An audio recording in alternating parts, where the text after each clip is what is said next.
Halo sahabat Kompas, jumpa lagi hari ini di Obrolan Kak, obrolan penuh makna. Dengan saya Terence Palat.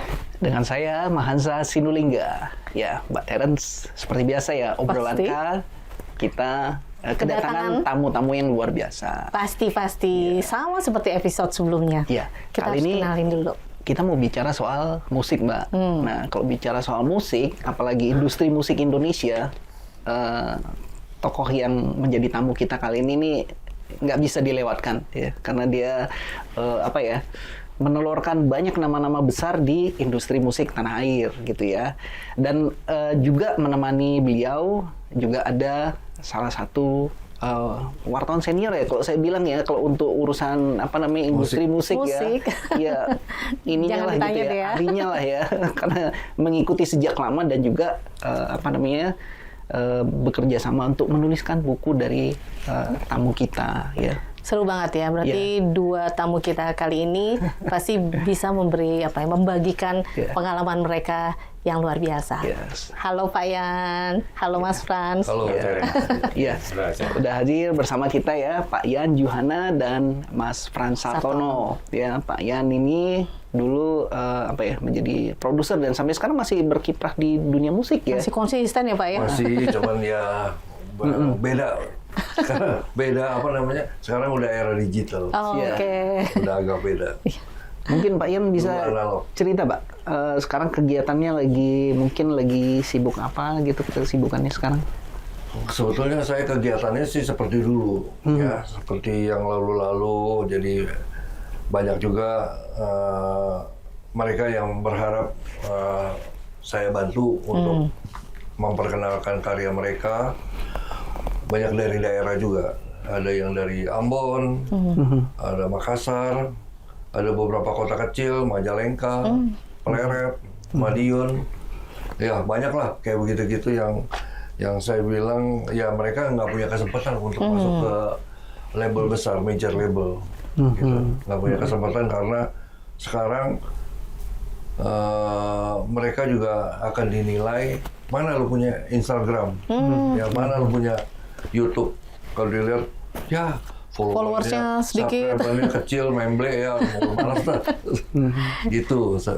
Tetap jadi bahan perhitungan saya, juga. Ya beda saya kalau lagunya menarik buat saya, mudah-mudahan bisa diterima di masyarakat, saya coba gitu. Tapi saya pesan mereka, kalian anak-anak muda, ini kok Instagram lo memble ya, gimana ya? Tolong dong bikin konten yang menarik, ya, upload secara berkala supaya mendorong juga ya. Viewersnya banyak, juga menambah itu juga, buat promo mereka sendiri kan ya Pak ya. Sangat-sangat. Jadi kita prinsipnya menjemput bola lah, saling menjemput bola, ya. Jadi aktif gitu.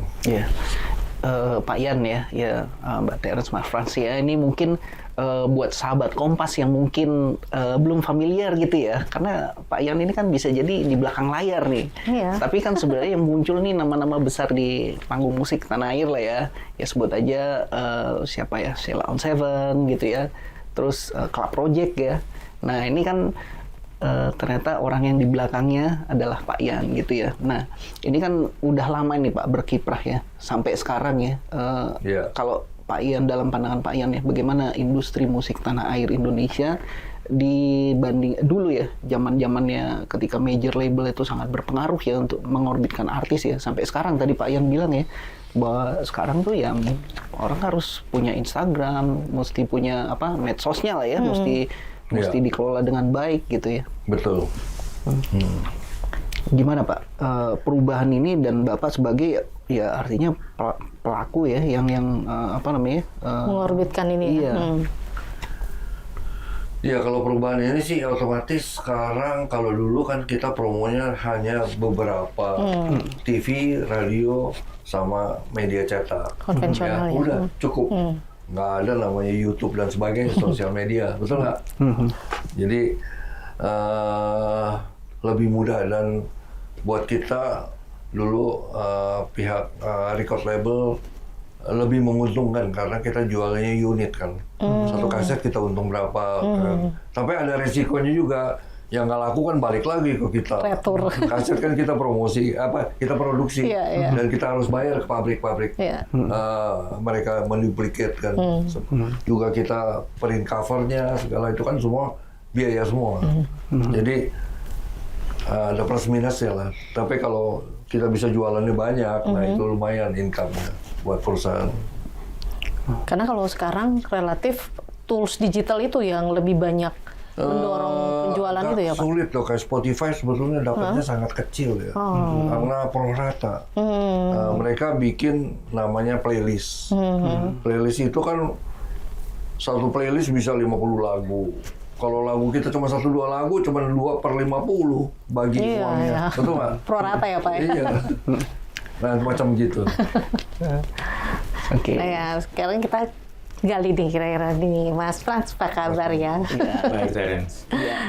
Mas Frans, kalau dari sudut pandang seorang wartawan ya, yang sepemahaman saya, Mas Frans ini kan banyak menggali atau memotret atau liputan terkait mengenai budaya, termasuk mengenai musik, gitu ya.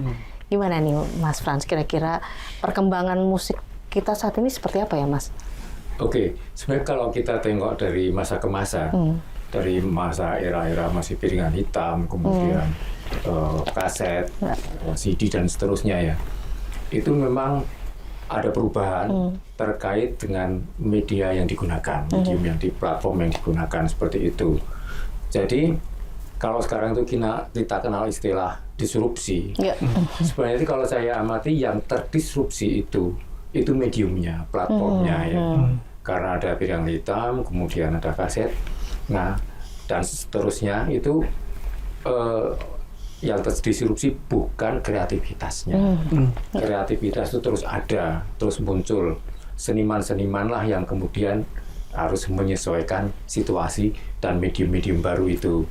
Tentu saja juga mereka juga mesti melihat juga situasi sekitarnya seperti itu untuk mengupdate. Saya kasih contoh dulu begini, ketika mulai muncul piringan hitam dengan sekian RPM itu, satu piringan hitam yang kecil itu kan muatnya sekitar ada yang single sampai bolak-balik ada 2, ada yang 12 yang besar itu ya.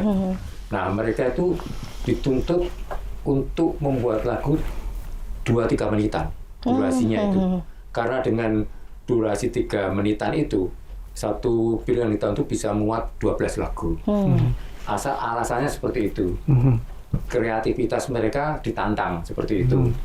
Nah, itu sempat dilawan oleh band-band ya yang kemudian disebut progressive rock. Saya nggak bisa kreatif, sebuah komposisi itu dibatasi oleh menit. Maka mereka bikin lagu semuanya 7 menit, 12 menit. Seperti ELP, kemudian Genesis, Void dan sebagainya. Ya nggak mau lah mereka kreativitas itu dibatasi. Nah, ini kelihatan sekali bagaimana suatu kreativitas dan medium itu saling tawar-menawar seperti itu. Nah, sekarang tadi seperti yang disebut Pak Ian ya, yang menarik dari era sekarang, era digital ini, artis itu tidak lagi dibatasi oleh, dalam tanda kutip ya, kekuasaan dari produser. Ya. Kenapa? Karena dulu artis-artis itu harus datang ke Pak Ian, ke produser-produser itu untuk bukan promo, mengirim demo. Ya gitu, mengirim demo. Sekarang artis dari manapun bermunculan. Karena apa? Medium untuk membuat album, rekaman, itu bisa dilakukan di rumah. Bahkan dengan teknologi yang dalam tanda kutip sederhana, handphone, laptop dan sebagainya, orang tuh bisa dari rumah, tinggal ngirim aja ke Pak Ian, ke produser ya. Saya menyebut Pak Ian tuh mewakili produser dan sebagainya. Pak Ian tinggal denger. Wah dulu berkarung-karung. Produser itu salah satunya Pak Ian ini menerima kaset demo itu. Dari sekian itu telinga beliau ini kan harus pandai-pandai menyaring, ngayai kalau bahasa Jerman. Dari sekian banyak itu muncul 1-2. Bagaimana seorang telinga beliau ini sampai bisa itu, ini yang peran produser itu di situ. Brace muncul Dewa, muncul riff dan sebagainya. Nah, itu kan susah. Nah, sekarang itu seperti yang saya sebut tadi, setiap orang itu bisa membuat lagu sendiri, merekam lagu sendiri. Itu lepas dari kualitas dan rekaman dan kualitas karya. Tapi yang penting mereka itu berkarya. Kalau saya bilang dulu itu mungkin ya puluhan tahun yang lalu ya, 30-an tahun yang lalu, artis itu terpusat di beberapa kota saja. Surabaya, Bandung, Jakarta, Medan, Palembang ya kalau ada ya dan sebagainya itu. Sekarang dari Pleret, Madiun muncul artis. Nun jauh di sana dari pusat kota ya, dari pusat ibu kota, dari Nusa Tenggara, dari Flores muncul dan ngetop. Nah, gimana mereka nggak usah melalui Pak Ian. Nah, itu saya sebut medium platform salah satu kemajuannya ya, demokratisasi di dalam berkesenian, dalam bermusik. Semua orang punya hak yang sama untuk membuat lagu dan punya hak yang sama untuk terkenal, untuk populer, untuk karyanya dikenal seperti itu. Nah, saya hanya bicara soal itunya, belum soal kualitas, kualitas artistik, estetik dari karya mereka. Itu urusan yang berbeda. Gitu. Menarik ya, Mas Frans. Saya jadi apa ya, pengen ngulik juga. Ini agak loncat ke belakang nih, Pak Ian. Berarti memang dulu tuh berkarung-karung ya, Pak? Maksudnya anak muda atau siapapun yang pengen terkenal itu? Ya, demo ya yang kami terima sejak suksesnya beberapa artis yang di Sony Music tuh. Ya di situ ada Padi, Silon Sewa, segala 6, Riff ya, jadi akhirnya tadinya mereka kirim ke Aquarius, Musika, ya, atau Trinity. Nah, kita muncul Sony Music, masuk di Musik Indonesia. Kebetulan saya menangani tahun 97. Tahun 97 saya mulai join di Sony, ya kita mulai rilis Riff dan lain-lain. Nah, sukses. Nah, demo jadi kebagian juga kami. Demo-demo yang dari daerah segala tuh mereka kirim. Ada yang langsung datang ke kantor, ada yang kirim ke kantor, ada juga saya pakai PO Box juga. Waduh. Saya minta PO Box di kantor pos, jadi mereka kirim ke PO Box. Jadi seminggu 2 kali saya ambil tuh. Yang karungan tadi ya. Gitu. Ini Pak Ian yang menarik ya. Tadi kan kalau Mas Frans kan sudah memaparkan ada beberapa hal, ada masalah kreativitas, belum lagi tadi masalah estetika ya untuk menentukan satu band atau satu musik itu bagus, katakan gitu ya. Nah, ini kan Pak Ian ini justru bisa melihat nih. Ya, ini kan bukan cuma masalah ininya kalau saya kira ya dari sisi seninya ya, tapi juga dari sisi, karena ini bicara industri kan berarti kan harus ada sisi komersil nih, laku gitu. Nah, ini kan gimana caranya nih Pak Ian bisa tahu nih dulu ya, katakan tuh Ceylon Seven itu ya, ketika orang mungkin band-band dari Jakarta, Bandung, ini tiba-tiba ada satu band dari Jogja gitu. Nah, dengan mungkin karakter yang unik ya, tapi Pak Ian bisa melihat, ini punya potensi gitu. Nah, apa sih yang dilihat, Pak? Iya. Ya memang karakter sebuah band ya, dari aransemen, dari lirik lagu, dari vokalisnya ya. Saya justru nggak terlalu mempedulikan mereka dari daerah mana gitu. Yang penting ngeklik di kuping saya, prinsip saya idealis tapi komersil. Ya, kan saya kerja di Sony. Kalau nggak komersil, berapa kali saya rilis nggak komersil, saya bisa dipecat. Resikonya kan begitu. Ya, lagi pula ya memang saya ditugaskan sebagai pimpinan di musiknya di bidang periklanan artis. Ya tanggung jawab saya itu. Betul nggak? Ya kita anggap aja kayak Sony Music itu perusahaan kami sendiri gitu.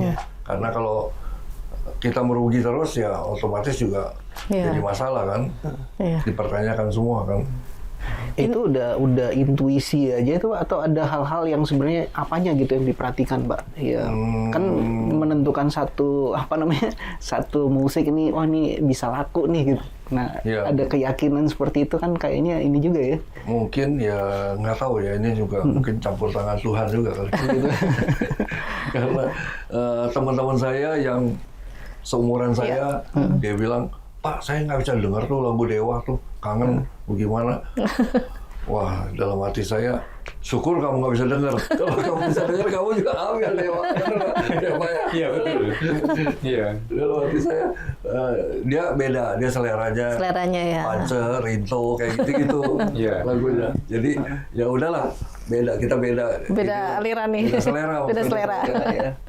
Iya, ya. Okay. Ini sejalan loh Mas Aca. Saya baca di Kompas ID ya, itu juga tulisan Mas saya atau Mas Frans juga ya terkait mengenai kemampuan Pak Ian nih mengendus nih tadi yang musisi-musisi yang punya potensi ya, dan ada istilahnya telinga emas ya kalau nggak salah ya. Iya, seperti itu. Itu kebangetan sih. Wah. Komentarnya kebangetan. Idiom sih Pak, idiom. Apa Mas? Mas Frans mengartikannya apa? Ya kurang lebih seperti itu, tapi lebih ke kepekaan. Kepekaan ya. Kepekaan menjembatani antara market dan ada pertimbangan artistiknya. Maksud saya begini, Pak Ian juga nggak mau sembarangan ngambil sesuatu yang menurut beliau itu secara artistik bisa dipertanggungjawabkan seperti itu. Tapi seperti dikatakan Pak Ian tadi ya, dia kan juga harus bertanggung jawab terhadap produk yang digarap beliau. Makanya kalau Pak Ian, kalau saya melihat selama ini, itu cukup balance di dalam mempertimbangkan aspek suatu produk. Jadi artistiknya, estetiknya itu tetap menjadi pertimbangan. Tapi kalau cuma memuja itu tok, nanti dijual nggak laku, beliau juga bisa dipecat. Nah makanya tanggung jawabannya ya.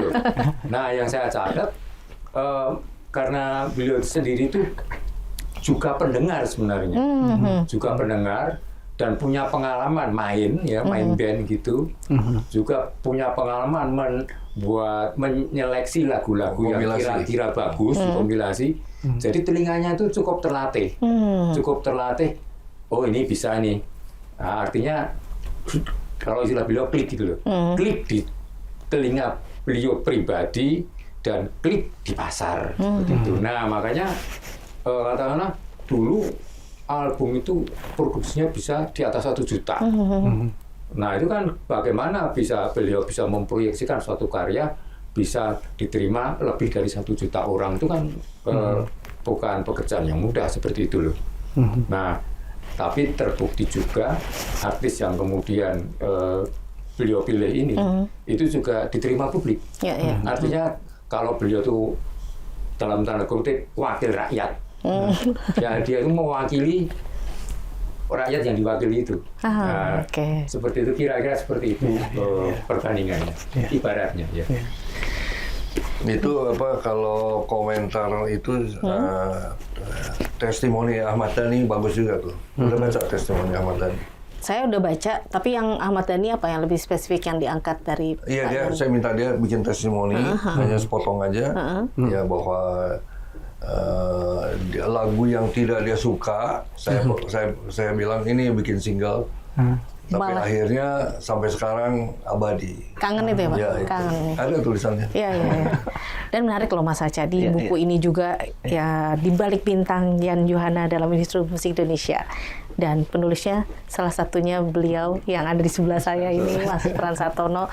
Dan di buku ini saya jadi paham Mas, koreksi saya Pak kalau salah ya, ternyata yang didengar lagu-lagu yang berapa tahun 50-an, 60 kayak Scatter Davis, apalagi tuh Beatles, atau itu jadi salah satu referensi juga, atau tadi yang kalau menurut Mas Frans melatih sehingga kemampuan untuk mendengar kualitas. Memang di era itu juga kan kita rame-rame bisa merekam lagu dari piringan hitam, ya bukan bukan saya aja, beberapa perusahaan Aquarius dan lain-lain semua berlomba-lomba untuk merilis. Waktu itu memang belum ada hubungan bilateral ya, jadi dengan pemerintah. Ya, aturan persis ya. Karya itu ya kita boleh rekam aja, dapat piringan hitam kita rekam, kita foto ya, atau kita cetak saat itu ya, kita jual. Jadi masing-masing tuh kalau The Beatles semua pada keluar Beatles, ya, Rolling Stone keluar, ya, kayak begitu. Atau ABBA semua, aduh cepat lah kita datangin dari Europe. Kita kan masukin dari Europe, ya ada melalui dari pos dan sebagainya lah. Ada kita juga bawa sendiri ke Europe, kita pilih-pilih di sana. Datang, jadi kita cetak, ada cepat rilis itu yang masuk duluan di market yang bisa dapat jualan lebih banyak gitu. Jadi referensi ya Pak ya. Nah dari situ melatih kuping kita untuk pilih mana yang cocok buat orang kita nih dengar nih. Ya beberapa lagu contohnya kayak Richard Marx gitu.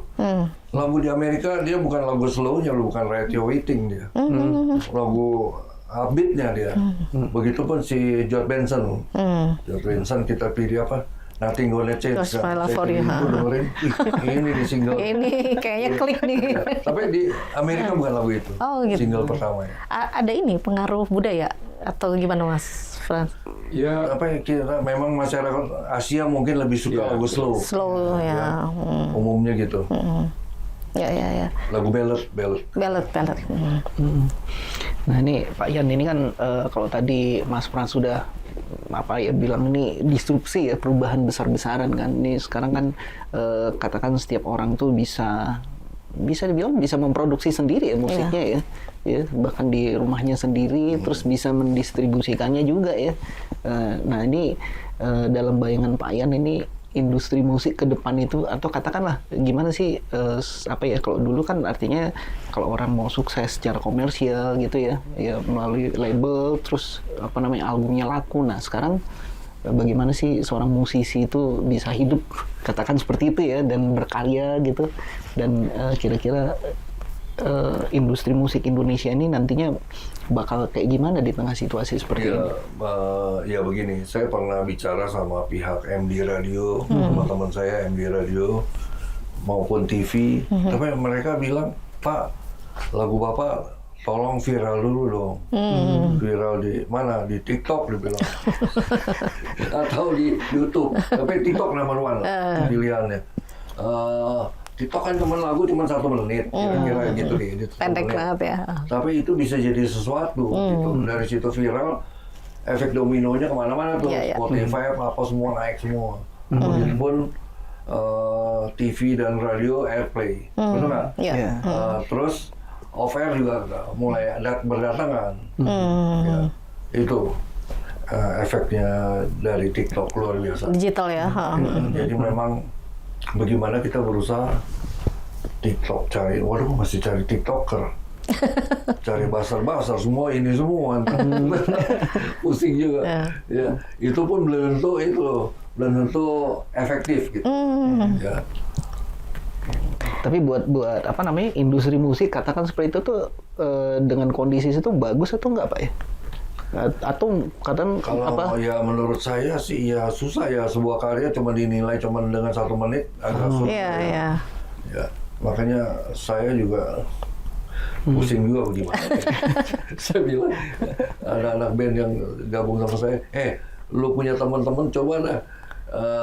Punya nggak TikToker, coba naikin ya, bantu dorong juga ya. YouTuber gitu, supaya mereka bisa bantu nge-push gitu. Tentunya dengan tidak terlalu mahal berbayarnya gitu. Ya. Kalau dari sudut pandang wartawan Mas, media ya, ya pastinya tentunya ada kolaborasi dong ya dari produser, dari media dalam konteksnya membangun industri musik tanah air gimana? Ya memang sebenarnya dari dulu antara artis, produser, media itu sudah terjalin hubungan yang saling mendukung ya seperti itu. Di satu pihak sebagai media kita itu tetap objektif. Objektif dalam pengertian kalau memang secara pertimbangan-pertimbangan pribadi dan juga mungkin beberapa kelompok gitu kurang punya kualitas seperti itu, kita harus secara objektif jujur mengatakan seperti itu. Tapi di sisi lain kita juga menghargai apa yang dilakukan produser itu, karena tadi pertimbangannya mau nggak mau dia harus jualan seperti itu. Jualan, dan kadang memang ada yang agak kurang mempertimbangkan soal artistik, asal ada sensasi yang bisa dijual, ya apa salahnya, toh itu juga akan memberi kebaikan kepada artisnya, kepada keluarganya, dan masyarakat pendengarnya seperti itu. Posisi kita sebagai jurnalis itu di media itu tetap harus balance, menempatkan tadi ya, menempatkan berbagai aspek tadi secara proporsional sehingga kita itu tidak diperalat dalam tanda kutip oleh produser. Terus di sisi lain kita juga memberi ya dalam tanda kutip juga semacam edukasi lah. Kalau kita mengatakan review terlalu besar gitu ya, berbagi pengalaman saja kepada pembacanya seperti itu.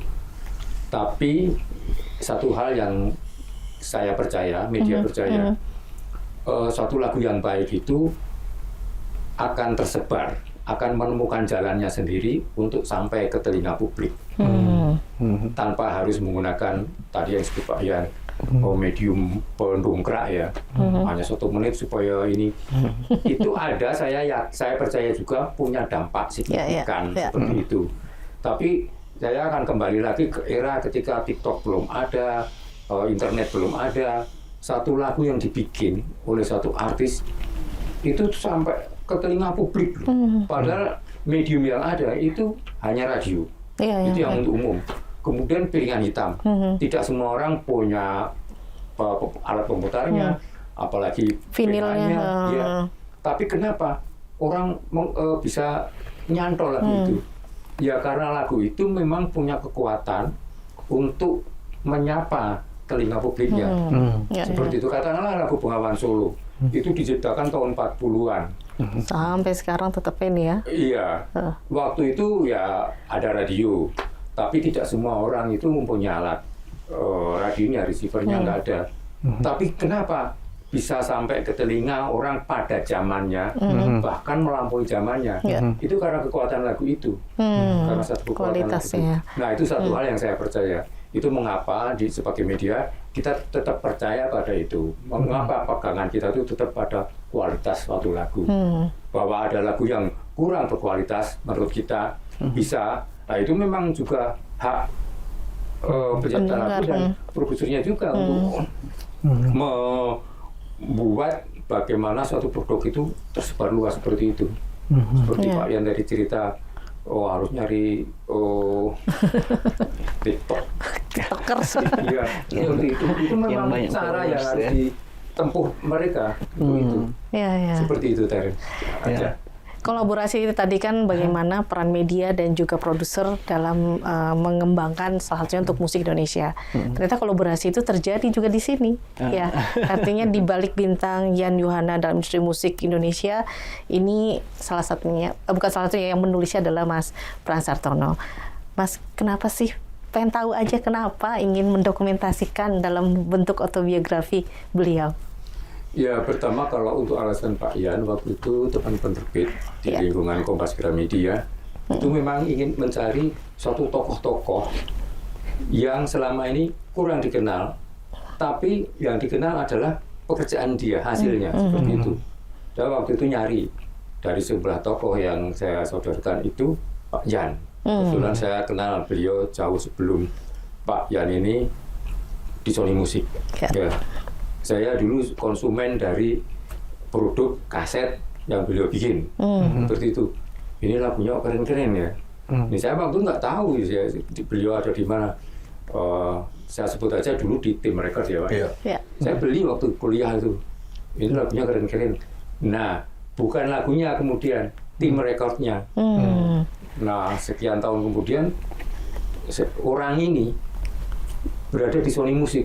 Baru tahu saya, ternyata pilihan-pilihan yang saya konsumsi dulu itu orangnya ada di sini. Nah seperti itu, mengapa itu kita pilih Pak Ian. Dan kita perlu mendokumentasikan itu, mencatat itu, karena keberadaan lagu yang kemudian dikenal oleh publik itu melewati pintu beliau dulu. Gitu. Itu kan sesuatu yang bagian dari sejarah, bagian dari sejarah. Sejarah itu bukan hanya karya lagunya, penciptanya, tapi juga orang di belakang lahirnya lagu-lagu itu. Bagaimana mungkin anak-anak Jogja yang datang pakai mobil, pakai mogok pula, pakai akhirnya bisa sampai ke Jalan Johar sana, kantornya musik itu, dan akhirnya dikenal. Nah itu kan di situ ada proses gitu loh. Tidak belakang layar tidak mak berdunduk ada lagu. Enggak tiba-tiba. Suddenly. Tiba-tiba. Ya seperti itu. Makanya saya di buku ini ingin mencatat peran seorang Jan Johana di dalam industri musik di Indonesia itu tadi. Jadi ini bisa jadi inspirasi ya buat ini ya. Karena emang nggak gampang ya untuk mencapai katakan sukses itu ya. Nah ini terekam di situ di sini ya. Menarik sekali ya. Gimana Pak Sacha? Ngobrolin musik itu emang banyak satu yang universal. Ditanyakan lagi ya. Tapi mungkin kalau waktunya memungkinkan, saya pengen nanya satu hal lagi nih. Ini mungkin di luar yang ini ya, tapi ini satu hal yang sekarang penasaran nih Mas Sacha nih ya. Penasaran gitu ya. Ini kan sebagai orang yang sudah lama berkecimpung malah melintang, tapi ini ada satu tren baru yang namanya AI nih, kecerdasan buatan gitu ya. Sekarang tuh orang bahkan dengan gampangnya udah bisa bikin lagu gitu ya. Bahkan tanpa harus ada ini ya, katakan tanpa ada kemampuan teknis bermusik lah, katakan seperti itu ya.